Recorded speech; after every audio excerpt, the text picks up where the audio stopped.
This week, the House of Representatives passed two pieces of legislation aimed at overhauling the country's immigration system, something that would impact farm workers and dreamers in Kern County.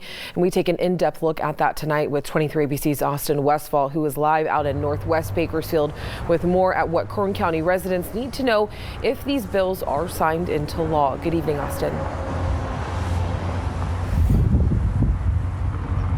Yeah, Alex, so there's two bills. The first one has to do with dreamers, those DACA recipients that we mentioned at the top of the show. And then also there's going to be another bill that has to do with farm workers, undocumented farm workers. That new bill is called the Farm Workforce Modernization Act, and we had one official describe it to us. Take a listen.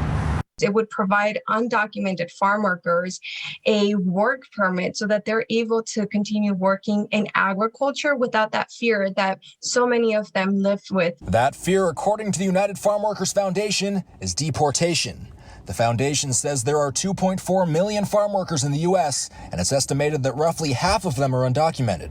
If signed into law, the Farm Workforce Modernization Act would enable qualifying undocumented farm workers to apply for a work permit. They would have to have worked at least 180 days in total in the last 2 years prior to the bill being introduced on March 8th, 2021. Lady Rangel with the UFW Foundation says those permits will be valid between 4 and 8 years, depending on a worker's experience. After that, workers will be able to apply for legal permanent residency and possibly citizenship if that's what they choose to do. The other immigration-related bill passed by the House this week is the American Dream and Promise Act, which would provide a path to citizenship for immigrants who were brought into the country illegally as children, also known as dreamers. It would protect an estimated 2.5 million immigrants who would then be able to permanently be protected from deportation under this bill. The bill would allow deferred action of childhood arrivals or DACA recipients and other unauthorized immigrants under 18 the opportunity to apply for a 10-year conditional permanent residency. According to the Associated Press, to attain legal permanent residence or a green card, a person would have to obtain a higher education degree, serve in the military, or be employed for at least 3 years. This is not going to fix the problem at the border.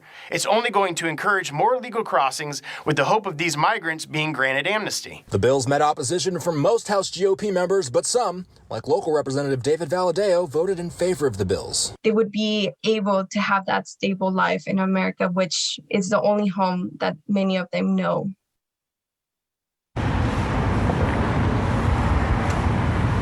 Now, it's important to note that these two bills have not been signed into law yet. They've only been passed by the House, and they're now going to be on their way to the Senate, where more negotiations are going to happen. And then if it gets passed by the Senate, that's when it will arrive on President Biden's desk. Alex?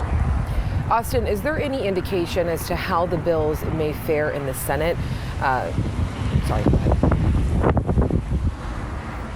Yeah, you know, the bills faced stiff opposition in the House from Republicans, and it's expected that the Republicans in the Senate will also oppose the bill as well. The interesting thing about the Senate is that it's a 50-50 party line split, which means that in order for Republicans to get any kind of negotiating power, they're going to have at least one Democrat deflect on the vote. All right, thank you, Austin.